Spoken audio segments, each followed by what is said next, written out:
evening, ladies and gentlemen. Um, Firstly, let me thank Dr. Anirban Ganguly for inviting me today to speak here. I think it's a very timely topic, considering that our Prime Minister's visit is going to take place in the next couple of weeks.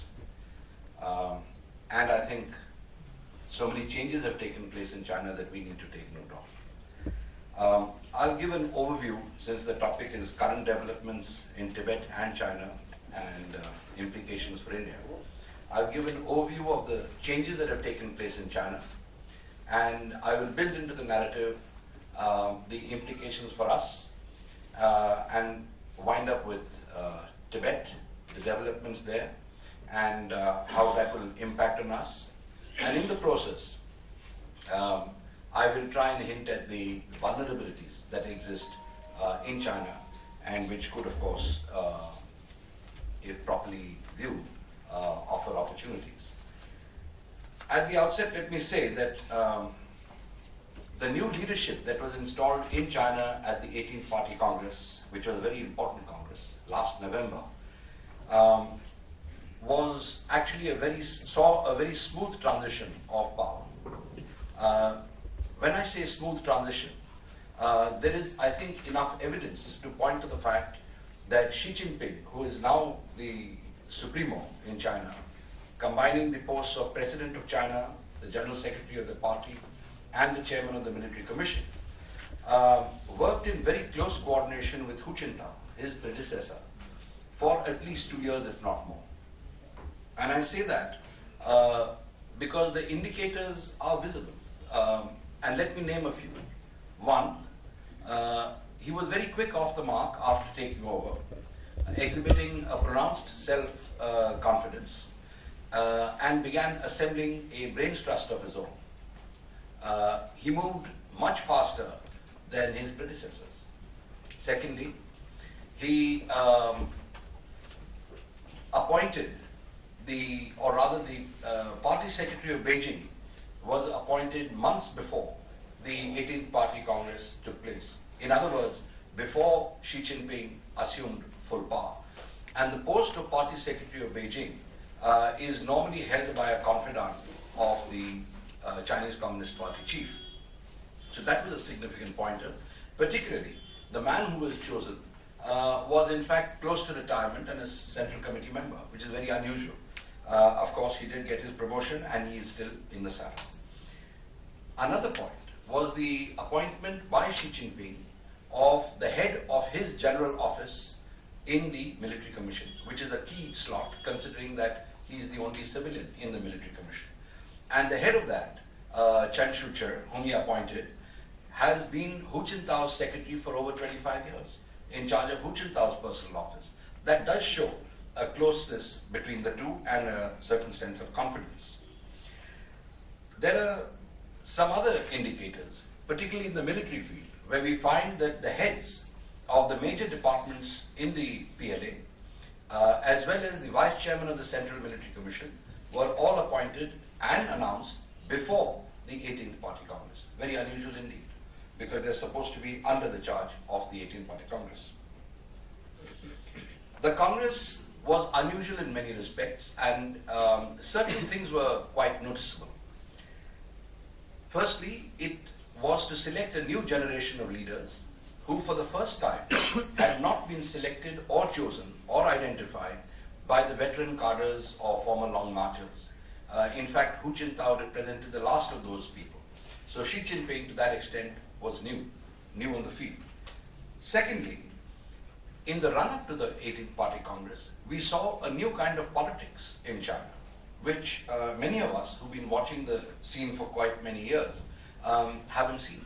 We saw, I would say, almost a Western style of campaigning going on there. Of course, with their own differences, shall I say, with Chinese characteristics, where people who were party secretaries or people who were contenders for the post of Politburo or in the Politburo Standing Committee began openly taking positions on certain issues in order to attract the attention of their elders. This was something new. And we also noticed for the first time the usually reclusive and low-key, but very powerful, children of old veteran cadres called the princelings, or I would prefer the term red descendants, because not all of them were children of very high-ranking cadres, came out and took position on public issues, took positions on key issues at public gatherings in Beijing. And for the first time we saw an assembly of such people, and they raised what the Chinese call life and death issues for the party. They spoke about the extent of corruption that had weakened the party. They spoke about the laxity of party discipline, and in fact some of them wondered where the party was headed, whether it would continue to remain a ruling party. And some pointed to the extent of, in the manner in which the disease of ostentation and a lavish lifestyle had spread throughout the party. And in fact, one of them pointed out that the amount of money spent on banquets and purchase of luxury limousines by party cadres exceeded even the national defense budget in a particular year. So these were strong comments made by them, and they included people like the son of the former party propaganda chief, the son of a former president of China, and Xi Jinping, that is the present chief's sister, elder sister. So it was fairly strong comments by these people, which of course he noted. In this backdrop, there were two other things that happened. One, there was a spread of pro-Mao sentiment, or what some call a Mao nostalgia. It happens here too. I'm sure many of you have come across people who say that in the British days things were good. Rice was so much cheaper and wheat was so much cheaper, etc. They forget, of course, the bad things. That's what is happening there. From a classless society, when there was this transition, when they began seeing people who were rich and not so rich, and some very poor, this kind of sentiment does spread, and that is what began happening and is happening in China. There was, of course, a tolerance, an inbuilt tolerance, which continues till today, for the left-wing or ultra-left websites. They continue to post their things. But, as I mentioned earlier, there was a new kind of campaigning, and some of these people, some of the aspirants, began tapping into these sentiments. The foremost among them was Po Xilai, and you would have all heard about the Po Xilai incident and the manner in which he has now been, of course, sentenced. But he tapped this sentiment, and he began building up his popular power base in order to see that he makes it to the Politburo Standing Committee, thereby becoming one of the 7 grand men who rule China. He failed in his attempt because it was perceived as a challenge to the party center. But in the process, what happened was he gave a severe jolt to the Chinese Communist Party leadership, which realized that they had been very lax in matters of inner party discipline, that even the party nomenclatura, who were the high-ranking elements in the party cadre, had begun hobnobbing with foreigners and begun being suborned by foreign intelligence organizations, as was Po Xilai's chief of police, who tried to seek asylum in the US consulate in Chengdu. So there was a crackdown. This also led to, and here Tibet does come in, this led to a suspicion all around in the Communist Party, a suspicion about minorities, doubts about their loyalties. And we saw this reflected in the fact that there was not a single Tibetan in the PLA delegation that went to the 18th Party Congress. And the Tibetan representation in the Central Committee was reduced to 1 person. Things like that. But the reaction to all this was that the party closed ranks and decided that they would opt for loyal, doctrinaire cadres who would stick to party discipline and adhere to the party line.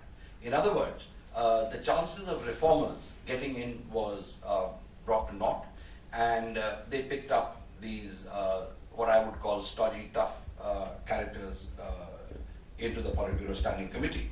Let me mention a few of them. First, because that will have an impact on Chinese policy. We have Yu Changshan, who is the head of the Chinese People's Political Consultative Conference, which is also the body that interacts and oversees minorities-related issues, as well as non-Communist Party issues. Zhang Gaoli is the Executive Vice Premier, hardliner, believes in big business. In other words, he's going to favor state-owned enterprises and probably try and go slow on the reform. And Wang Qishan, who's known as a stern administrator, who has been brought in to head the Central Discipline Inspection Commission. In other words, to help Xi Jinping in his crackdown on corruption. But while all this is happening, they've also retained Liu Yunsha, who was the party propaganda chief, a hardliner, and he continues to look after propaganda apparatus in the Politburo Standing Committee. We will come to him later. As if to push the point that party discipline is of extreme importance and that the party ideological line is of extreme importance, Xi Jinping has been referring to Maoist doctrines and quoting from Mao ever since he took over. And over the last month, we've seen that a mass line has started, a new program or a new campaign has started in China. And by yesterday, all provinces, all state-owned enterprises, and all major departments and units had initiated the campaign and come out saying that the party center's directives must be obeyed, all party cadres must speak with a unified voice, and there should be no differences in opinion. So that kind of campaign has started. And for those of us who've been looking at things for many years, Xi Jinping has also initiated a criticism and self-criticism session in all these provinces, where the party secretaries, the governors, all participate. And Xi Jinping, in fact, day before yesterday, has asked them to be even more candid or frank in their criticism and self-criticism, and not just be formal about the whole thing. There is, of course, speculation among certain analysts whether this is a prelude to the old 100 Flowers campaign, but that's, I mentioned that in a very light-hearted way. But this is what is happening. So what are the characteristics of the new leaders? And I think that's important for us because that molds the minds of the people, as you all know. There are a couple of things I'd like to mention here. Firstly, the entire top leadership of the Chinese Communist Party today, and particularly the Politburo Standing Committee, are people who have grown up during the Cultural Revolution years. That means they have grown up in difficult times. They have joined the party during the Cultural Revolution period. So they've been through that, I would say, real red phase. Many of them have suffered personally or seen their family members suffer, be tortured or die, and yet they join the party. That indicates a certain toughness, molding of the mind in adversity. They also have a strong sense that it is up to them to bring China back or restore to China its former glory and its status in the world. And that is enunciated in Xi Jinping's China's dream. It's not a dream like we talk about an American dream or an Indian dream where you have a house and you have food and you have a car. No, it's a muscular dream, and that's something we need to take note of. He talks of wiping out past humiliations. In other words, the old treaties, etc., because they were unequal treaties. He talks about putting wealth into the people's pockets, very understandable and laudable, I would say. And he talks about a strong, rejuvenated China, a strong China. It's a very muscular kind of assertive dream that he has put forward, and which is fast becoming the kind of guiding principle for China. And the fact that it has been endorsed by the party was evident from the manner in which, within a month of the 18th Party Congress, very senior party cadres fanned out across the globe and went to important capitals where they came to Delhi too. They came to Delhi, they went to London, they went to Washington to explain the China dream. And this is the explanation that they offered, which I just mentioned. This has a direct correlation to this leadership's view on borders, on sovereignty and territorial integrity. We are seeing it in play as far as the South China Sea issues are concerned. We are seeing the manner in which they're dealing with Japan, the manner in which they're dealing with the Philippines and Vietnam, and how those three countries are dealing with China. But what comes out here is the assertiveness that China has displayed and the fact that it is adamant on securing its sovereignty over these waters. Of course, it is trying to avoid military confrontation as far as possible, but they are not backing off from pushing these countries very, very hard. As far as we are concerned, we have just seen it too, in two incidents which stand out among the many that have happened over the last year or two. That is recently in the Lepsang Plains incident and then in Arunachal Pradesh. In both these cases, the incursions came to public notice. They dominated our TV and our print media.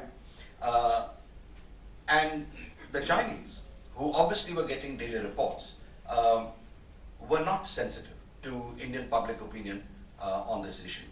They did not withdraw. There were very tough negotiations, and there was an embarrassment to the Indian government.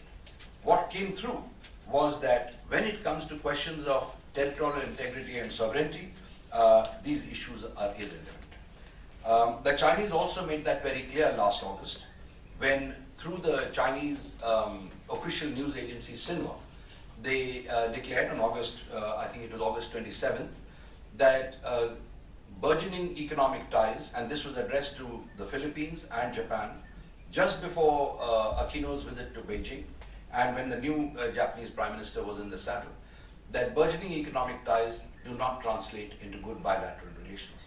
Here too, during the Lepsang incident, if you recall, their Premier Li Keqiang was supposed to come here. They didn't, resile or back off from the Lepsang incident. They went ahead. And at that time, what one heard being put out by officials in the Chinese embassy was that it was assessed and it was felt that the visit would not be scrubbed by us. In conclusion, let me just touch on Tibet, since that has also been that is also a part of the topic. Again, here the developments have a direct impact on us, and I'll just refer to two or three small things. One is the manner in which, since 2008, developments have begun unfolding in Tibet, and I think they have gained a fresh momentum. I won't go into details, but the Tibet Work Forum of 2010, I think, gave fillip to the developmental activity inside Tibet. There's a lot more projects were sanctioned, a lot of money was pumped in, and also bonuses were given around the same time to PLA troops to get them to serve in Tibet. And I'll come to that just a minute, in a minute. But as far as the defense or strategic infrastructure is concerned, they've completed 8 airfields, very modern, equipped with the latest facilities inside Tibet. And the Chinese Civil Aviation Administration of China has announced plans for 59 airfields in and around Tibet. So just think of the consequences. Border posts and border roads have been completed along the entire border. I say this with special reference to our chairman's comments about the Border Defense Cooperation Agreement and the pitfalls that potential pitfalls that it has. They've completed all this, and each one of their border posts is linked by road and linked by fiber optic communications with each other and with their real headquarters. They're also backed by modern airfields, not too much of a distance. Barracks and ammunition and food storage dumps have been built, anticipating the induction of additional troops in these areas. So provision has been made for all that. Then we come to the railway line that has been built from Shri to Lhasa, a tremendous feat which has been done, and they are now working on extending it to Shigatse. And they've virtually given a commitment to the Nepalese that they will build it from Shigatse to Kathmandu, And recently, I heard, I don't know how far it will get confirmed, but I heard that there's talk of bringing that railway line to Lumbini. And I heard it very recently. So if that comes, I think for us, it's a cause for very serious worry.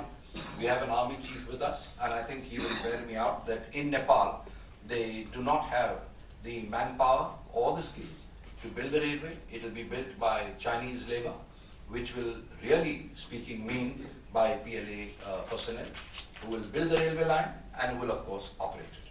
So I think that's cause for concern. Similarly, there is acute shortage of water in northern China. And the latest reports you would have all read is the shortage of rice in China, so they've become importing large amounts of rice.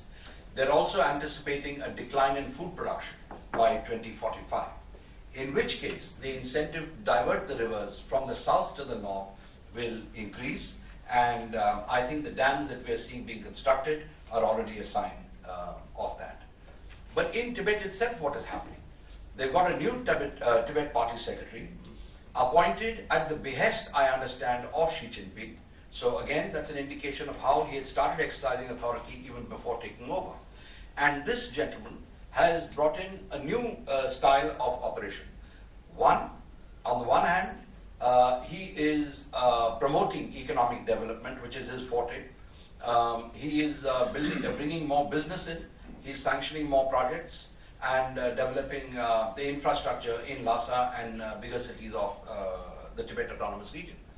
On the other, he's increasing party surveillance across Tibet. So all villages, that over 5,900 odd villages in Tibet, now have a party representation, which they didn't. All monasteries have a party organization in them.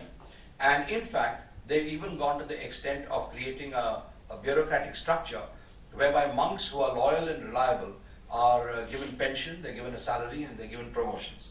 So I guess it works everywhere. But that's what they're doing. They've set up a grid system, which has over 690 police stations, ensuring that within 3 to 5 minutes, and I'm quoting the Tibet Party Secretary here, the response to any incident is within 3 to 5 minutes. That's the kind of coverage that they have sort of managed to secure. But in the midst of all this, we have a lot of frustration in Tibet. The number of self-immolations have reached, I think, 122 or so. They're continuing. They continue to venerate the Dalai Lama from Tibet. And really speaking, to my mind at least, the self-immolations signify one very important factor, which is that the protests, the epicenter of protests has shifted inside China and inside Tibet. It is no longer a movement or aspiration that is led from outside Tibet. I think it is now inside Tibet. And that means that there are 6 million Tibetans in China who at any time could get, you can say, either infected or inspired, depending on how you look at it. But the Chinese leadership is very worried. And here I must mention, because I did talk about the bonus being given to the PLA troops, etc. I must mention a document that came out recently, which was written by the People's Armed Police political department in October 2008. And I did refer to 2008 being a critical year. That was the year of the riots. And this document mentioned that the PLA and PAP troops deployed in the Tibetan plateau, that includes not only the Tibet Autonomous Region, but also Sichuan and Qinghai, are suffering severe psychological stress and problems because they apprehend, or they're in a state of fearing constant attack. They're in a state where they're unable to reconcile to shooting and killing people, things like that. And since then, the medical hospitals and institutes in China have begun sending delegations of psychologists to all these centers to treat personnel. This could have been one of the factors that prompted the thinking in the Chinese leadership to take a new initiative on Tibet. And here I conclude by just saying that for the Chinese leadership, Tibet has come to the top of their agenda. It's a domestic agenda, but it's also domestic plus international. And they're addressing it. And we've seen 2-3 things happening recently. One is a visit by a person called Shri. He's a United Front Work Department gentleman, director level person, who came to Dharamsala very quietly from Nepal, met all the leading lights and went back. And he has been trying to impress upon people that he has a connection to Xi Jinping, and some fresh initiatives are in the offing on the Tibet issue. Of course, the soft sell is that this will appeal to the Tibetan people. But on the ground, as I just spelled out to you, things have not changed. The controls are extremely tight, and they will continue to be tight. The second thing was some comments made by a senior member of the Central Party School faculty, Chin Wei. She gave a very surprising interview to a magazine based in Hong Kong. And here I'll reveal a secret to you. The editor of that magazine and the person who took her interview is an accomplice or a friend or whatever you call it, of Xiaona's. So there is a connection there. She gave an interview where she said that the Chinese would like to resume talks with the Dalai Lama. They would like to invite the Dalai Lama to either Macau or Hong Kong or even to Beijing if it is confirmed that he has given up political activity.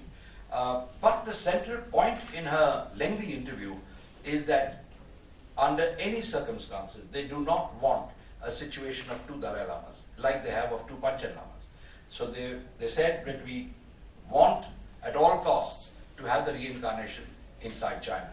So that's the final point. There has, of course, been a reaction, and Chu Wei-chun, who was a hardline vice minister of the United Front, responded.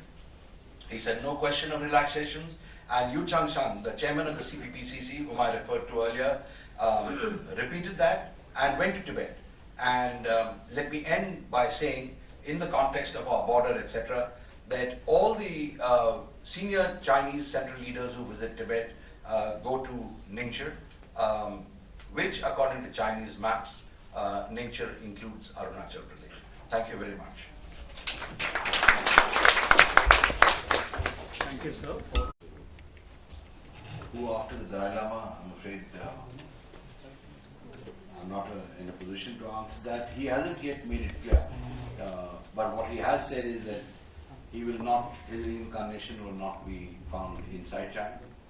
He has also said that there may not be a reincarnation, there may be an emanation. But that's one part of it. As far as the Chinese are concerned, they've started setting in place legislation and a procedure where communist cadres are going to select a religious leader. So you have in 2007 legislation being enacted, and now, as I referred in my talk to the Chin Wei's interview, where she has stressed on the fact that China just cannot afford to have 2 Dalai Lamas, like it has 2 Panchen Lamas. So that's the stage that I think is being set for that eventuality when it occurs. Second is about our not being a small country, now being very strong, and why not get a water treaty going, etc. Let me just, with everyone's permission, also refer to the comments made by our 2 honourable members of Parliament, past and present and future, about peace being more desirable than war. I think everyone believes that. But let me just say that it takes 2 to tango. If we talk peace, and I think India has not been lacking in that, we've talked maybe a bit too much of peace, we have to realize what China is doing. They are acquiring territory through a policy of deterrence via dominance.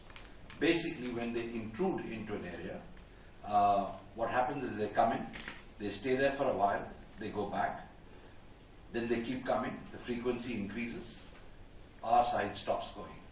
That territory willy-nilly becomes Chinese territory. And that's what's happening. It's happened in Ladakh, it's happened in Arunachal, and I also, sir, have walked the borders. So that's what's happening. As far as the army being strong and mighty and all is concerned, I agree with you. We are no more 1962. But that shall not lead to a sense of complacence. The fact is that the Chinese troops come right up to the border. It takes us days and weeks to get to the border. That's the first point. Second, you talked of asymmetry.